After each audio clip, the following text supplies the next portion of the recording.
Às vezes, acreditamos que os laços de sangue são sagrados e inquebráveis.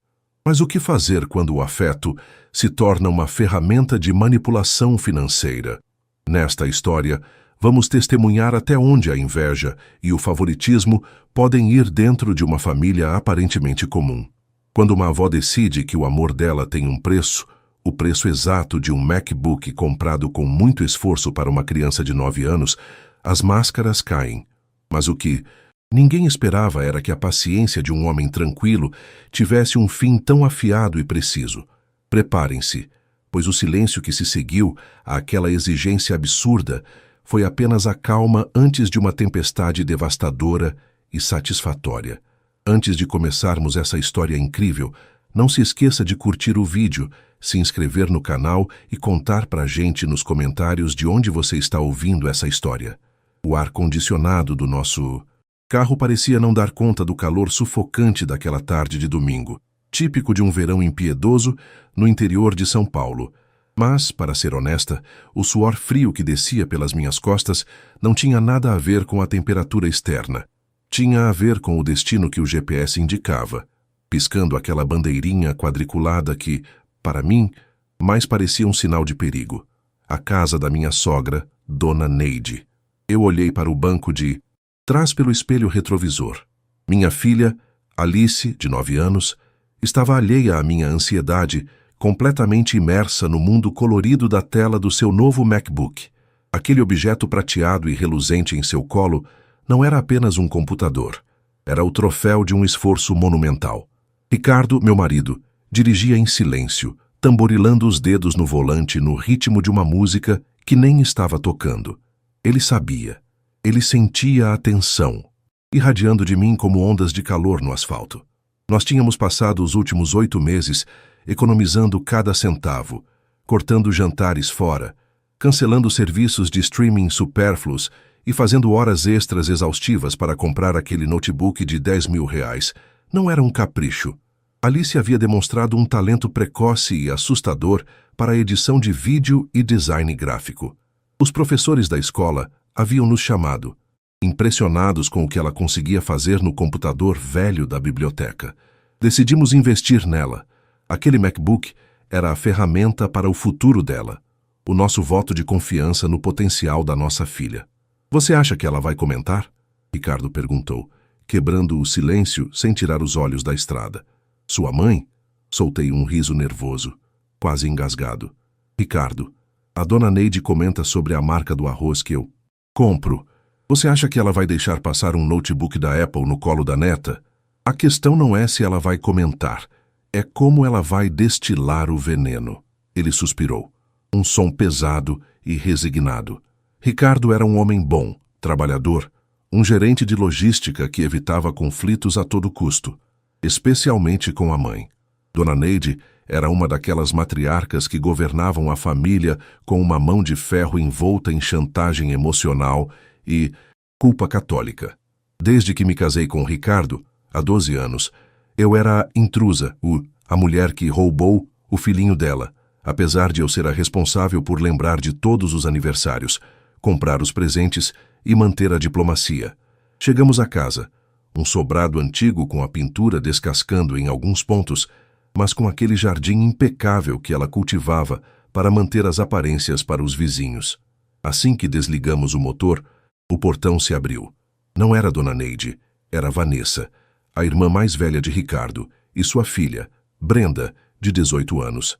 Brenda era a neta de ouro. Tudo o que Brenda fazia era perfeito. Se Brenda respirasse, Dona Neide aplaudia. Se Alice ganhasse uma medalha olímpica, Dona Neide perguntaria por que não foi de ouro maciço. Olha só quem chegou, gritou Vanessa, com aquele tom de voz estridente que parecia arranhar meus tímpanos. E de carro lavado. A vida tá boa, hein?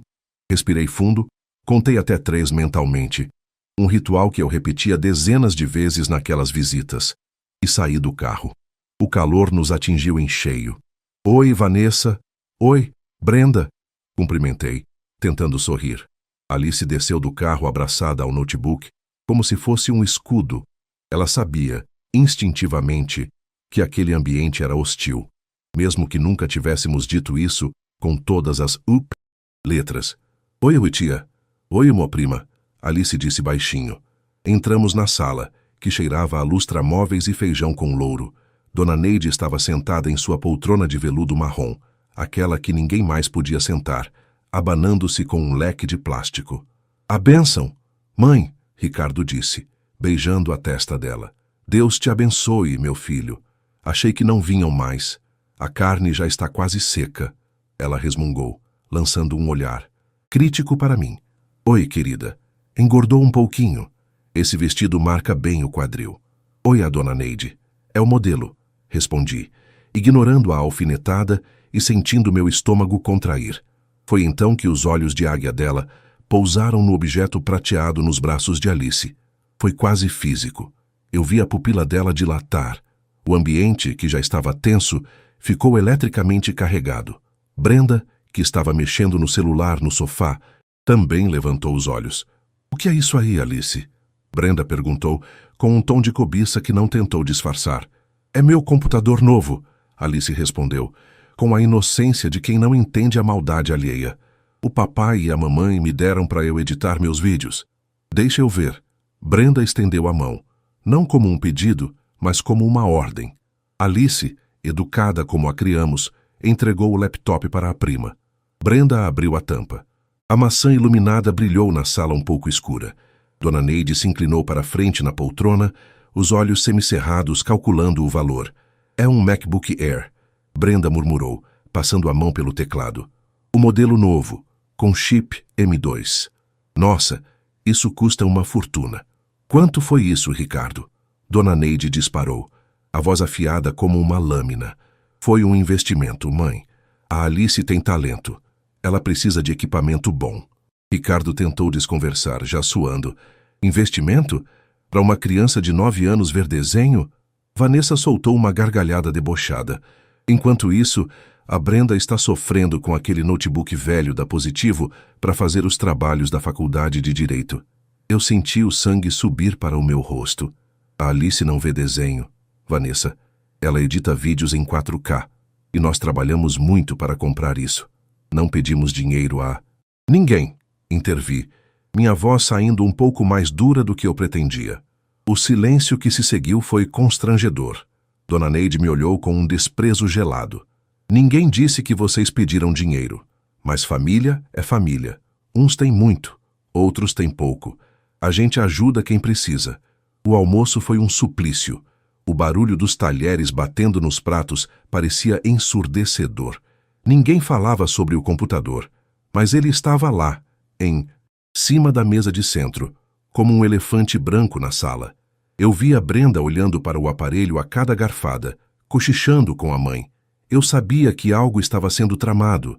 Meu instinto de mãe gritava, pegue sua filha e vá embora agora. Mas a convenção social nos mantinha presos àquelas cadeiras de madeira rangentes. Depois da sobremesa, um pudim de leite que Dona Neide fez questão de dizer que era o favorito de Brenda e que Alice não precisava comer muito para não ficar rechonchuda. Voltamos para a sala. Foi o momento da emboscada. Alice foi pegar o computador para nos mostrar um vídeo que tinha feito. Brenda se levantou e bloqueou o caminho dela. Vó... Brenda choramingou, virando-se para Dona Neide com uma cara de choro incrivelmente falsa. Eu preciso muito de um computador desse para a faculdade. O meu trava toda hora. Se eu reprovar no semestre, a culpa vai ser do computador. E a Alice é só uma criança. Ela vai acabar quebrando isso aí. Dona Neide se levantou. A matriarca assumiu sua postura de juíza suprema. Ela caminhou até Alice, tirou o MacBook das mãos pequenas da minha filha com uma facilidade assustadora e o entregou para Brenda. Pronto, resolvido, disse a velha, voltando a se sentar. Eu congelei. Ricardo congelou. Alice olhou para as mãos vazias, os olhos enchendo de lágrimas, sem entender o que tinha acabado de acontecer. Como é que é? Minha voz saiu trêmula, mais alta.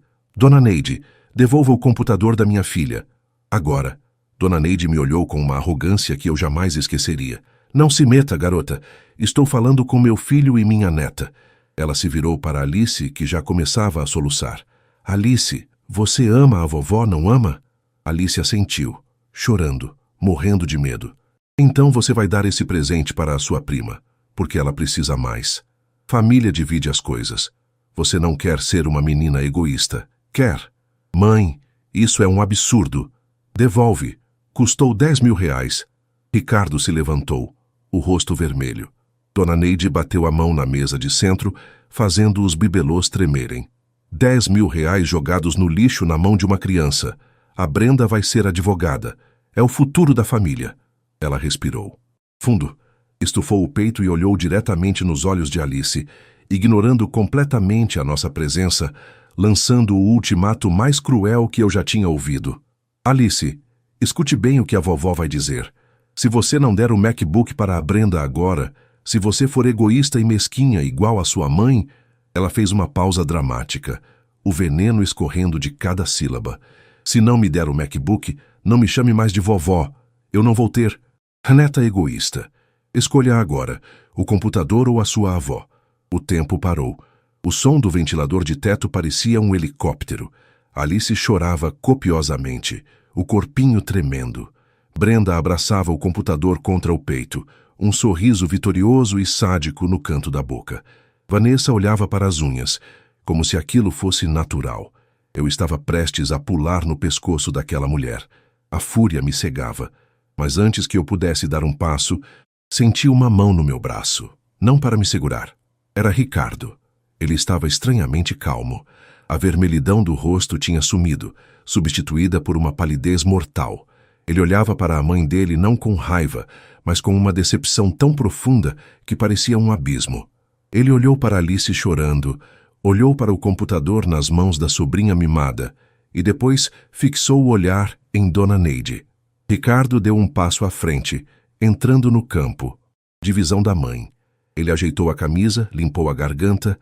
O silêncio na sala era absoluto, pesado, terrível. Todos esperavam que ele baixasse a cabeça, como sempre fez por 40 anos. Mas Ricardo abriu a boca e, com uma voz baixa, firme e terrivelmente fria, disse a frase que mudaria tudo.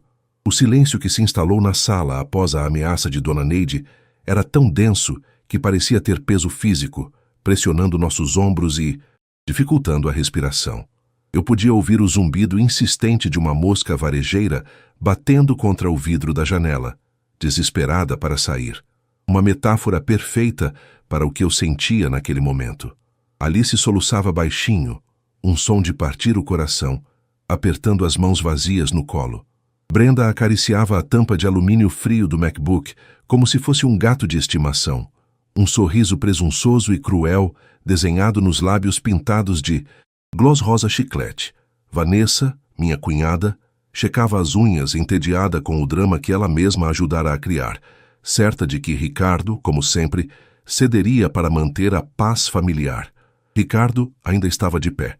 Ele parecia ter crescido alguns centímetros. A postura curvada de quem carrega o mundo nas costas havia desaparecido, substituída por uma rigidez militar. Ele olhou para a mãe, depois para a irmã e finalmente para a Baa. Sobrinha. Seus olhos, normalmente castanhos e calorosos, estavam escuros, insondáveis. Você disse... Ricardo começou, a voz saindo num sussurro rouco que obrigou todos a se inclinarem levemente para ouvir. Você disse que se a Alice não der o computador, ela não deve mais te chamar de avó. É isso mesmo, Dona Neide. É essa a condição? O preço do seu amor de avó é um notebook? Dona Neide bufou, ajeitando o vestido no sofá, sem perceber o perigo iminente. A arrogância a cegava completamente. Não seja dramático, Ricardo. É uma questão de prioridades. A Brenda precisa. A Alice é criança. Se ela não entende isso, é porque foi mal educada por essa sua esposa. E se não sabe dividir, não merece meu carinho. Sim, é isso mesmo. Se sair daqui com esse computador, para mim, ela morreu. Eu vi o músculo do maxilar de Ricardo travar. Foi um movimento sutil, mas eu o conhecia há tempo suficiente para saber que aquilo era o gatilho. Ele não gritou. Ele não xingou. Ele apenas caminhou calmamente até Brenda. A garota, pega de surpresa pela aproximação silenciosa do tio, nem teve tempo de reagir. Com um movimento suave, mas firme, Ricardo retirou o MacBook das mãos da sobrinha. Brenda tentou segurar num reflexo de posse, mas Ricardo apenas a olhou. Foi um olhar tão gelado, tão desprovido de qualquer afeto familiar, que ela soltou o aparelho imediatamente, como se tivesse queimado os dedos. "Ei!" Vanessa gritou, levantando-se num pulo. "O que você pensa que está fazendo? A mãe disse que..." "A mãe disse." Ricardo a cortou, a voz subindo apenas um tom, mas ganhando uma autoridade que fez Vanessa recuar um passo e se calar. Ele se virou para Dona Neide, segurando o computador de R$10.000 com uma mão e estendendo a outra para Alice, que correu para abraçar sua perna. "A senhora acabou de fazer sua escolha, mãe", Ricardo disse, e cada palavra caía na sala como uma pedra de gelo. "A senhora colocou um preço na sua neta, R$10.000. Esse é o valor que a senhora atribuiu a Alice. Barato, não é? Para mim, ela não tem preço. Mas já que a senhora estabeleceu as regras do jogo, nós vamos jogar." "Do que você está falando, moleque? Me respeite." Dona Neide tentou se impor, mas a voz dela vacilou pela primeira vez. Ela percebeu algo diferente no filho. O medo começou a substituir a arrogância em seus olhos. "Respeito?" Ricardo soltou uma risada curta e seca, sem humor algum. "O respeito acabou no momento em que a senhora chantageou uma criança de 9 anos. A senhora disse que se ela não desse o computador, não era mais sua neta. Pois bem, ela não vai dar. Consequentemente, seguindo a sua lógica irrefutável, ela não é mais sua neta." Ele fez uma pausa, olhando ao redor da sala, absorvendo os detalhes daquele lugar onde cresceu, como se estivesse se despedindo de um fantasma. "E se ela não é sua neta, Dona Neide, eu não posso ser seu filho, porque um pai que permite que tratem a filha desse jeito não é um homem. Então, parabéns. A senhora conseguiu o que queria. A Alice não é mais sua neta, e eu não sou mais seu filho." "Você está blefando", Vanessa zombou, cruzando os braços, embora o sorriso tivesse desaparecido. "Você não vive sem a gente, Ricardo. Quem vai cuidar da mãe se ela passar mal? Quem vai levar ela no médico? Quem vai pagar o plano de saúde?" Ricardo completou a frase dela, e eu vi o momento exato em que o sangue drenou do rosto de Vanessa. "Quem vai pagar a conta de luz que vocês deixam atrasar todo mês? Quem vai pagar o condomínio desse sobrado que a senhora insiste em manter para impressionar as amigas da igreja? Quem vai pagar a faculdade da Brenda, já que o papai, o dela, sumiu no mundo?" O silêncio agora era de pânico. Dona Neide abriu a boca, mas nenhum som saiu. Ela estava pálida, com a mão no peito, os olhos arregalados. A realidade financeira daquela família dependia inteiramente da bondade e do senso de dever de Ricardo. Ele era o pilar invisível que sustentava aquele teatro de aparências. "Pois é", continuou Ricardo, implacável. "A partir de hoje, os filho ingrato e a neta egoísta estão fora das suas vidas. A mesada que eu depositava todo dia 5, cortada. O plano de saúde da Unimed, vou cancelar amanhã de manhã. O cartão de crédito adicional que a Vanessa usa para comprar roupas e fingir que é rica, bloqueado agora pelo aplicativo." Ele pegou o celular do bolso, desbloqueou a tela e, sem desviar o olhar da mãe, tocou na tela algumas vezes. "Pronto, cartão bloqueado." "Você não pode fazer isso", Brenda gritou, levantando-se, o desespero na voz. "Tio, eu tenho que comprar os livros do semestre. A avó tem os remédios da pressão. Você quer matar sua mãe?" Ricardo olhou para a sobrinha com uma tristeza profunda. Quem vai matar ela é o orgulho. "Brenda, não eu. Vocês queriam o computador de R$10.000? Pois bem, agora vocês vão precisar trabalhar para comprar um, ou vender esse sofá de veludo. Ou, quem sabe, a Vanessa pode finalmente procurar um emprego em vez de viver às minhas custas há 15 anos. Vamos embora, meu amor", ele disse para mim, a voz voltando ao tom suave, pegando minha mão. "Alice, pega sua mochila. Não esquecemos nada aqui. Absolutamente nada. Nós."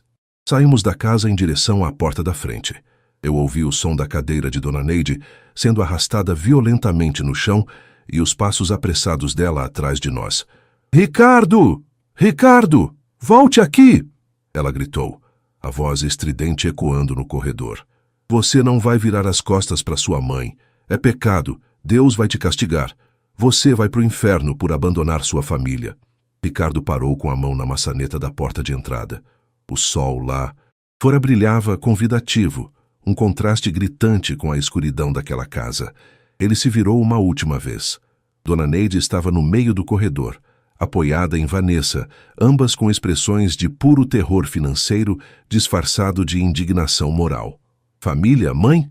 Ricardo perguntou, com uma calma devastadora. Família é quem cuida. Família é quem protege. O que tinha aqui dentro não era família. Era um caixa eletrônico com laços de sangue, e o caixa acabou de fechar. Passem bem. Ele abriu a porta e o calor da tarde nos envolveu. Caminhamos até o carro sem olhar para trás. Eu tremia. Minhas pernas pareciam gelatina. Coloquei Alice no banco de trás, prendi o cinto dela e entrei no lado do passageiro. Ricardo sentou-se ao volante, fechou a porta e trancou o carro. Ficamos em silêncio por 1 minuto inteiro. O único som era a respiração acelerada de Alice, que tentava se acalmar. Eu olhei para as mãos de Ricardo. Elas agarravam o volante com tanta força que os nós dos dedos estavam brancos. Ele estava pálido, suando frio. Romper com uma vida inteira de condicionamento e abuso emocional não é fácil. Dói. É como arrancar um membro gangrenado, necessário para sobreviver, mas excruciante. Você está bem? Perguntei, colocando minha mão sobre a dele. Ele soltou o ar que parecia prender a canos, virou-se para mim e vi uma lágrima solitária escorrer pelo seu rosto. Não, ele admitiu, a voz embargada. Não estou bem, mas vou ficar. Pela primeira vez na vida, sinto que fiz a coisa certa. Ele ligou o motor. O ar-condicionado começou a soprar, dissipando o calor abafado do interior do veículo. Enquanto ele manobrava para sair da vaga, olhei para a casa. A cortina da sala se moveu. Eu sabia que elas estavam lá, nos observando, provavelmente já calculando o tamanho do desastre, ou talvez na ilusão delas, achando que ele voltaria atrás em 1 semana. Pai? A vozinha de Alice veio do banco de trás. Ricardo olhou pelo retrovisor, seus olhos encontrando os da filha. Oi, filha. Eu não preciso do computador se for para causar briga, ela disse, a inocência dela me fazendo querer chorar. Eu posso devolver se você quiser. Ricardo freou o carro suavemente na esquina, virou-se para trás e estendeu a mão para tocar o rosto da filha. Nunca mais diga isso, Alice. Nunca. O computador é seu. Você mereceu. O problema não é o computador, meu amor. O problema é que tem gente que acha que pode pisar nos outros só porque são da família. E eu prometo para você, filha, ninguém nunca mais vai pisar em você. Acabou. Voltamos para casa em um silêncio reflexivo, mas diferente da ida. Não era mais um silêncio de tensão e medo. Era o silêncio de quem sobreviveu a uma batalha. Mas eu sabia, no fundo do meu coração, que a guerra ainda não tinha acabado. Pessoas como Dona Neide e Vanessa não aceitam a derrota facilmente. O narcisismo ferido é uma besta perigosa, e enquanto entrávamos na nossa garagem, segura e tranquila, meu celular vibrou na bolsa. Era uma mensagem de um número desconhecido, mas o texto exalava o perfume barato e a maldade da minha cunhada. Eles não iriam desistir sem tentar nos destruir primeiro. E o que aconteceu nas semanas seguintes testaria nossa sanidade de formas que nem o Ricardo poderia ter previsto. A mensagem no meu celular não era um pedido de desculpas, longe disso. Era uma foto da conta de luz vencida da casa delas, com a legenda: "Você vai deixar sua mãe no escuro? Monstro!" Mostrei a tela para Ricardo. Ele nem piscou. Com uma calma que eu nunca tinha visto nele, pegou o meu aparelho, bloqueou o número de Vanessa, depois o de Dona Neide e, por fim, o de Brenda. Em seguida, fez o mesmo no celular dele. "Acabou a luz?" ele murmurou, devolvendo o aparelho para a minha bolsa. "Bom, elas têm velas. A Vanessa tem uma coleção de velas aromáticas caras que comprou com o meu cartão mês passado. Podem começar usando aquelas." Os dias seguintes foram uma verdadeira operação de guerra psicológica. Mas dessa vez, nós estávamos entrincheirados. Como não conseguiam falar conosco diretamente, elas ativaram o que chamo de macacos voadores. As tias distantes, os primos que nunca vimos e até a vizinha fofoqueira, Dona Clotilde. O grupo da família aí no WhatsApp virou um tribunal da Inquisição. Tia Cida, que mora no interior de Minas e só via Ricardo no Natal, mandou um áudio de 4 minutos citando passagens bíblicas sobre honrar pai e mãe, com um fundo musical de hino evangélico tocando alto no rádio dela. Ricardo, escuta isso, eu disse, prestes a explodir de raiva numa terça-feira à noite, enquanto jantávamos em paz pela primeira vez em anos. Ricardo pegou meu celular, saiu do grupo da família, arquivou as conversas e me olhou. Amor, deixa eles falarem. O barulho deles não paga as contas deles. E o nosso silêncio é a única resposta que eles merecem.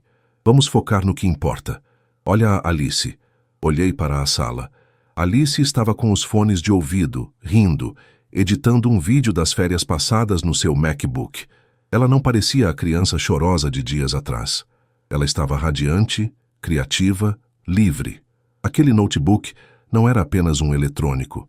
Era a prova de que os pais dela a escolheram. A autoestima dela florescia a cada corte de vídeo, a cada efeito que aprendia a fazer. 1 mês se passou, e então 2. A mudança na nossa vida financeira foi brutal, no melhor sentido possível, sem a mensalidade de R$ 3.000 que Ricardo dava para a mãe, sem as faturas surpresas do cartão de crédito da Vanessa, que sempre apareciam com compras na Zara ou no Boticário, e sem ter que pagar o plano de saúde top de linha para 3 pessoas que nos desprezavam. Nossa conta bancária começou a respirar. Ricardo trocou de carro. Reformamos a cozinha. E o mais importante, Ricardo começou a fazer terapia. Ele perdeu peso, a gastrite nervosa sumiu e ele voltou a sorrir com os olhos, algo que eu não via desde a época do namoro. Ele percebeu que não era o salvador da pátria e que a dependência delas não era amor, era parasitismo. Mas as notícias chegavam. A cidade é pequena e o veneno corre rápido. Soube, pela manicure que encontrou Vanessa na fila do supermercado, que a situação na mansão Neide estava caótica. Sem a mesada de Ricardo, a internet de fibra ótica foi cortada na primeira semana. Brenda, a futura advogada brilhante, reprovou em 3 matérias porque não tinha condições psicológicas de estudar sem internet e sem ar-condicionado. A verdade, claro, é que ela passava o dia no TikTok e a realidade da vida adulta bateu na porta dela como um ariete. Vanessa, que não trabalhava há 15 anos alegando dores nas costas, foi vista trabalhando no caixa de uma padaria no centro. Dizem que ela atende os clientes com uma cara de quem está mastigando limão, reclamando da vida para quem quiser ouvir, dizendo que o irmão ingrato a roubou. Mas ela estava trabalhando. Pela primeira vez na vida, ela estava sentindo o peso de ganhar o próprio pão. E Dona Neide?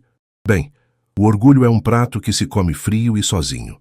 Ela tentou vender os móveis antigos e valiosos no Facebook, mas descobriu que ninguém paga R$ 3.000 num sofá de veludo mofado dos anos 90. Teve que vender por R$ 200 para um brechó. 6 meses depois daquele almoço fatídico, a vida nos testou uma última vez. Era a véspera de Natal. Estávamos preparando a ceia. Alice tinha acabado de ganhar um concurso cultural na escola, com um mini documentário que ela editou sozinha no MacBook. O prêmio? Um curso de cinema para crianças nas férias. Estávamos estourando de orgulho. A casa cheirava a peru assado e rabanada. O interfone tocou. Ricardo e eu trocamos um olhar. Ninguém visita sem avisar na véspera de Natal, exceto quem está desesperado. Ele foi até o portão eletrônico, e eu fui atrás, ficando na porta da sala, observando. Pela câmera do interfone, a imagem era granulada, mas inconfundível. Eram elas, as 3. Mas não eram as mesmas mulheres altivas de 6 meses atrás. Dona Neide parecia ter envelhecido 10 anos. O cabelo, sempre tingido de um acaju impecável, estava branco na raiz, uma faixa de derrota de 4 dedos. Ela usava um vestido simples, sem as joias que adorava ostentar. Vanessa estava magra, com olheiras profundas. Brenda olhava para o chão, mexendo no celular, provavelmente pré-pago e sem dados. Ricardo saiu e foi até o portão, mas não o abriu. Ele falou através das grades de ferro, mantendo a barreira física e simbólica entre o nosso mundo e o delas. Ricardo, meu filho... A voz de Dona Neide era trêmula, chorosa. É Natal. A família tem que estar unida. Jesus perdoa, meu filho. Você não vai abrir o portão para a sua mãe? Trouxemos um panetone. Vanessa levantou uma caixa amassada, de uma marca barata, tentando um sorriso patético. Aquele de frutas que você gosta. Ricardo cruzou os braços. Ele não estava com raiva. Ele estava indiferente. E isso era pior do que ódio. Agradeço o gesto, ele disse, a voz calma. Mas a minha família já está lá dentro. Minha esposa e minha filha. Nós já temos tudo o que precisamos. Ricardo, por favor. Dona Neide se jogou contra a grade, agarrando as barras frias. O teatro começou. Estou doente. Minha pressão não baixa. Não tenho dinheiro para os remédios. Eles cortaram meu convênio. Você quer ver sua mãe morrer na fila do SUS? É isso que você quer para o seu Natal? Matar sua mãe? Brenda levantou os olhos. Finalmente. Tio, é sério. A vovó não tá bem. E eu? Eu preciso de ajuda para a rematrícula da faculdade. Se você puder só emprestar o cartão, eu juro que pago quando me formar. Ricardo olhou para a sobrinha e soltou um suspiro triste. Brenda, você tem 18 anos. Tem saúde. Tem 2 braços e 2 pernas. Eu comecei a trabalhar com 16. Se você quer pagar a faculdade, trabalhe. O mundo não te deve nada. E sobre a sua avó...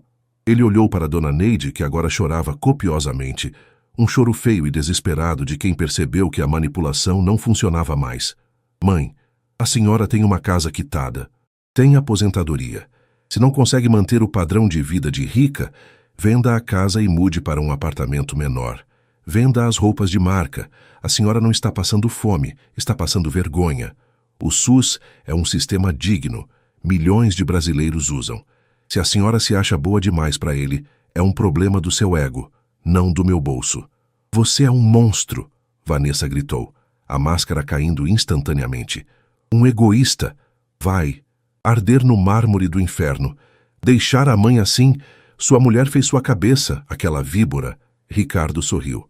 Foi um sorriso genuíno. Minha mulher abriu meus olhos, Vanessa, e eu sou eternamente grato a ela por isso. Agora, por favor, saiam da frente da minha casa. Vocês estão assustando a minha filha. E se tocarem esse interfone de novo, eu chamo a polícia por perturbação de sossego. Feliz Natal. Ele virou as costas. Ricardo! Ricardo! Os gritos de Dona Neide ecoaram pela rua deserta. Eu te deserdei. Você não vai ver um centavo quando eu morrer. Ricardo parou. Virou a cabeça apenas de lado e disse, alto o suficiente para que elas ouvissem. A senhora não entendeu, mãe. Eu já sou rico. Tenho paz. Fiquem com o dinheiro imaginário de vocês. Ele caminhou de volta para a entrada da casa. Quando fechou a porta atrás de si, o som dos gritos lá fora foi abafado, substituído pela música suave que tocava na nossa sala e pela risada de Alice, que me mostrava uma transição legal que tinha feito no vídeo. Ricardo me abraçou forte. Eu senti o coração dele bater calmo, ritmado. Você está bem? Perguntei, beijando o rosto dele. Nunca estive melhor, ele respondeu, olhando para Alice. Sabe, aquele MacBook foi barato. 10 mil reais? Foi uma pechincha. Ele custou o preço da minha liberdade. Sentamos à mesa. O Natal nunca teve um gosto tão doce. Não havia tensão. Não havia comentários passivo-agressivos sobre o meu tempero ou sobre o peso da Alice. Havia apenas nós 3, unidos por amor e respeito, e não por obrigação ou culpa. No final das contas, Dona Neide cumpriu a promessa dela. Alice nunca mais a chamou de vovó, e Ricardo nunca mais a chamou de mãe. Eram apenas estranhos que compartilhavam um sobrenome e um passado que decidimos deixar para trás, trancado do lado de fora do nosso portão, enquanto dentro de casa, iluminados pela luz da tela do computador e pelo brilho da árvore de Natal, nós finalmente começávamos a viver a nossa própria história. A vingança não foi destruí-las. A vingança foi sermos felizes sem elas. E essa felicidade, acreditem, é a maior ofensa que poderíamos ter cometido.